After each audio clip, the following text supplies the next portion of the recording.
अब एक बार झारखंड के घाटशिला उपचुनाव की कर लेते हैं, जिसे लेकर प्रत्याशियों के नाम पर अब अंतिम मुहर लगती हुई दिख रही है। खबर आ रही है कि जेएमएम दिवंगत रामदास सोरेन के बेटे सोमेश सोरेन पर दांव लगा सकती है, जबकि वहीं दूसरी तरफ बीजेपी में एक बार फिर से चंपई सोरेन के बेटे यानी कि बाबूलाल सोरेन के नाम पर सहमति बनती हुई नजर आ रही है।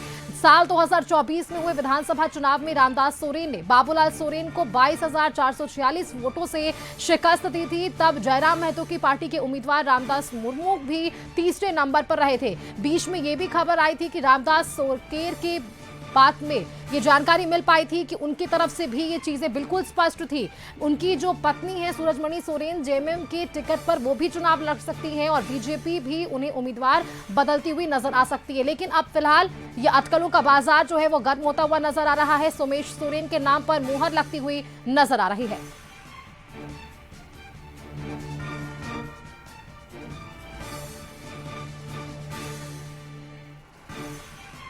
तो आप देखिए जिस तरह से लगातार अगर हम बात करें झारखंड गठन के बाद से जो पिछला चुनाव हुआ उसके बाद 6 उपचुनाव हुए, जिनमें से 5 जो उपचुनाव है वो आईएनडीआईए के खाते में गई है। तो कहीं ना कहीं यहाँ पर वो मजबूती महागठबंधन की मिलती हुई नजर आ पाई है। लेकिन घाटशिला उपचुनाव में क्या परिणाम होते हैं, किसके पलड़े में जीत हासिल होती है, ये आने वाला वक्त बताएगा।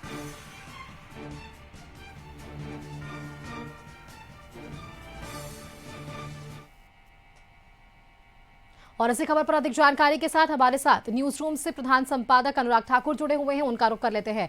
अनुराग जी, देखिए अब तक अगर उपचुनावों की बात करें तो आईएनडीआईए का दबदबा रहा है, आईएनडीआईए ने जीत हासिल की है। और उपचुनाव घाटशिला की बात कर ले तो यहाँ जो प्रत्याशियों के नाम है उस पर कहीं ना कहीं अंतिम मुहर लगती हुई नजर आ रही है। सोमेश सोरेन और बाबूलाल सोरेन के नाम पर कह सकते हैं कि अंतिम मुहर लग चुकी है। 15 अक्टूबर तक का इंतजार करना होगा। सवाल ये कि कैसा मुकाबला हमें देखने को मिलेगा, क्या दोनों आपस में सीधी टक्कर करते हुए नजर आएंगे या किसी एक पार्टी का पलड़ा भारी नजर आएगा? सुष्मिता, बिल्कुल घाटशिला उपचुनाव जो है उसमें सीधी टक्कर आप यूं समझ लें तो हेमंत सोरेन, मुख्यमंत्री हेमंत सोरेन और चंपई सोरेन के बीच में है। क्योंकि जब दिवंगत नेता रामदास सोरेन शिक्षा मंत्री की मृत्यु हुई थी तो उसके बाद जब उनके श्राद्ध कार्यक्रम में हेमंत सोरेन पहुंचे थे, उसी वक्त उन्होंने बोल दिया था सोमेश सोरेन को कि आप अपनी तैयारी करिए। उसके बाद से ही क्षेत्र में तैयारियां शुरू हो गई थी चुनाव को लेकर, क्योंकि उपचुनाव होने थे। और उसके बाद अगर हम बीजेपी की बात करें तो बीजेपी ने 4 नाम भेजा था। उसके बाद पहले से ही कयास लगाए जा रहे थे कि बाबूलाल सोरेन का नाम ऑलमोस्ट पक्का है।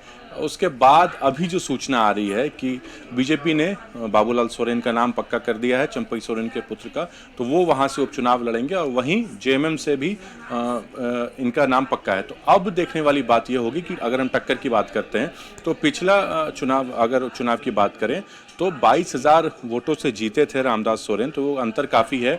और क्षेत्र में क्योंकि रामदास सोरेन का छवि काफ़ी साफ सुथरी रही है और जेएमएम के बहुत पुराने नेता रहे हैं, दिवंगत शिबू सोरेन के काफ़ी करीबी रहे हैं और हेमंत सोरेन के भी काफ़ी करीबी रहे हैं। हेमंत सोरेन काफ़ी उनका इज्जत करते थे और इसी वजह से मुझे लगता है ये टक्कर बहुत अच्छी हमें देखने को मिलेगी। लेकिन अगर हम बात करें तो किसका पलड़ा भारी है, तो कहीं ना कहीं ये रोमांचक लड़ाई होगी। और मुझे लगता है क्योंकि एक सिंपैथी की बात करें, एक सिंपैथी वोट भी सुष्मिता बहुत मायने रखता है। जिस तरीके से बेरमो में उपचुनाव हुए थे, राजेंद्र बाबू की राजेंद्र बाबू जब नहीं रहे थे तो उनके बेटे अनूप सिंह और जयमंगल सिंह ने वहां से चुनाव लड़ा था और काफी अंतर से वहां पे जीत हासिल की थी। तो वही समीकरण हमें लगता है यहाँ भी देखने को मिलेगा। जिस तरीके से रामदास सोरेन की जब मृत्यु होती है तो उसके बाद उनके बेटे सोमेश सोरेन वहां से चुनाव लड़ने की तैयारी कर रहे हैं, तो मुझे कहीं ना कहीं ये सिंपैथी वोट का जो फैक्टर है ये भी काफ़ी काम करता है और जनता का समर्थन मिलेगा। क्योंकि घाटशिला में रामदास सोरेन की पैठ काफ़ी रही है और काफ़ी उन्होंने अपने क्षेत्र में काम भी किया है, तो इसका हमें असर वहाँ पे मिलेगा। और हालांकि अगर हम बात करें जेएमएम की तो सुप्रियो भट्टाचार्य ने साफ कह दिया है कि 15 तारीख को जेएमएम की बैठक होगी कार्य समिति की, उसके बाद तमाम घोषणा जो है वो औपचारिक रूप से कर दी जाएगी।